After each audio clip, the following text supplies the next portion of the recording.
What's going on YouTube? It's Sean here, and I am back today to give you guys a review of the New Balance 247 V2.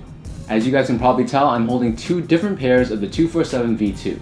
So this one in my left hand is courtesy of the good people from New Balance Canada, and this one in my right hand is from Foot Locker Canada. So starting things off with this colorway, these retailed for $140 US or $170 here in Canada. The official style code for this shoe is MS247TT. This one on the other hand is Magnet and Solar Yellow, which is like a neon green, and the style code is MS247TG. And I'm not 100% certain on the price, but I believe these ones retail for $100 US or 130 Canadian. So these 247 V2s, as the name suggests, is the updated version of the highly successful 247 model that debuted from New Balance last year. So if you guys haven't seen my previous reviews of the 247 V1s, I'll add the links to those videos down in the description box below. So how do these exactly differ from the 247 V1? Well, let's take a closer look at these shoes. First off, let's take a closer look at the pair from New Balance Canada. So I'm not sure if you guys noticed this or not, but the left pair and the right pair are slightly different in terms of the color blocking, but we can get into that later on in the review. So the 247 V2 still has that same one-piece booty-like construction. So as we take a closer look at the toe box, this is an engineered knitted toe box that has these larger perforations found running across the width of the toe. This cuts down some weight from the shoe and ensures that it's a very breathable sneaker. Running along the length of the medial side of the toe box, we have this ribbed effect. Covering the mid panel of both the lateral side as well as the medial side, we have this very soft, nice black leather with this New Balance N logo found in the center. Found at the top, we have this slit of plastic that houses the eyelets for the laces. The tongue is connected to the rest of the shoe, and this is constructed in a very stretchy black neoprene. On the top of the tongue, we have this fused New Balance 247 branding, and on the left foot it's done in this solar yellow color, and then on the right foot it's done in like a hot pink. Overlaid on top of the tongue, we have these thin rope laces in black, but these also come with 3 extra pairs of laces. So we have an orange pair, a neon yellow pair, as well as a neon pink. Towards the back half of the shoe, this is constructed using this neoprene material that was found on the tongue. However, there is this TPU strap that wraps around the back heel. This gives you added support and structure, and there's this New Balance logo that's debossed directly in the center. At the very center of the back heel, there's a strip of 3M, and this gives it that reflective property when you shine light directly onto it. In fact, this New Balance logo that's found on the mid panel is also done in 3M. The inner liner of the shoe is done in basic black fabric, and then taking a look at the insoles, so on the left foot it's done in this hot pink color, and then on the right foot it's done in solar yellow. In both cases we have this 247 branding found on the heel in white. So these 247s sit atop this foam midsole that's primarily done in black. This midsole, in comparison to the 247 V1, has a much more aggressive looking appearance. It's much more angular, much more dynamic looking, and in fact it actually feels much heavier in hand as well.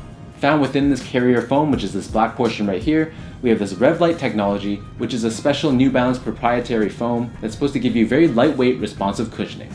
On the left foot, the RevLite foam is done in this hot pink color, and then on the right foot it's done in solar yellow. Turning these over to the medial side, so at the very edge of the toe box, this midsole is colored in 2 different shades.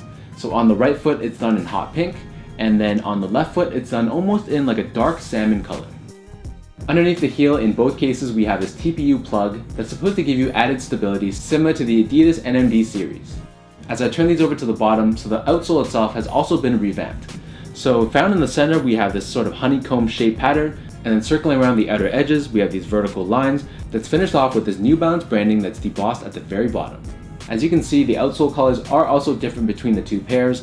So once again, on the left foot we have this solar yellow on the outside and this hot pink in the center, and then on the right foot we have this darker salmon color running on the outside and then the solar yellow in the center. In the case for this colorway, it's constructed in the same manner, but I feel like the materials on these aren't as premium as the other colorway.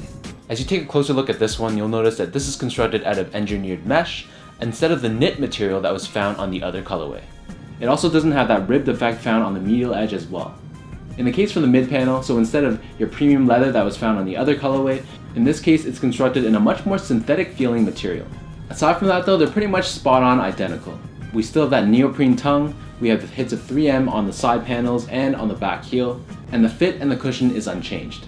In terms of the midsole for this one, so this is primarily done in dark gray. The RevLite foam in this case is done in this neon green color, and then on the other side we still have that TPU plug. In this case this is done in white. For the outsole for this colorway, this is primarily done in neon green, and then the outer ring is white. From a sizing standpoint, I feel like these run pretty true to size. So my feet measures as a true size 10, slightly on the wider side, and both New Balance Canada as well as Foot Locker Canada both sent me these in a size 10. Being that this is a one-piece booty-like construction, you may have some difficulty getting your foot into the shoe, but the mesh on the toe box is pretty generous and pretty stretchy, so they should accommodate your feet even if they are slightly on the wider side. For comparison's sake, I'm also a size 10 in other New Balance models like the 997, the 998, and the 999.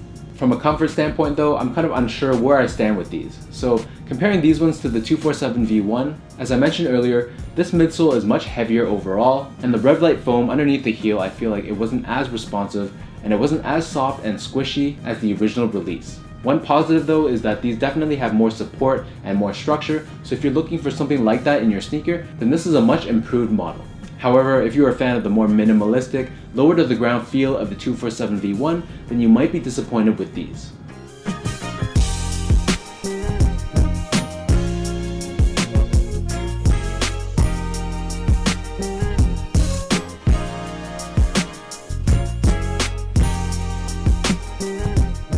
So now let me lace up both of these colorways and show you guys how both of them look on feet.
Sometimes with sneaker releases, the sequel isn't always better than the original. In this case, the 247 V2 has a lot of things that are better than the V1, but there's also some drawbacks that has the 247 V1 coming out on top.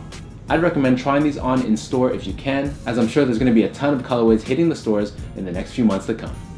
Before I sign off, a huge thank you goes out to New Balance Canada as well as Foot Locker Canada for hooking me up with both of these shoes. This colorway is available right now on newbalance.ca if you guys are in Canada, and this one is available in stores and online at footlocker.ca. If you guys like this video, be sure to like, comment, and subscribe. Give me a follow on my Instagram as well at sgo8, and be sure to check out my website at seango.ca. So until next time, thank you guys so much for tuning in, and I will catch you guys in my next video.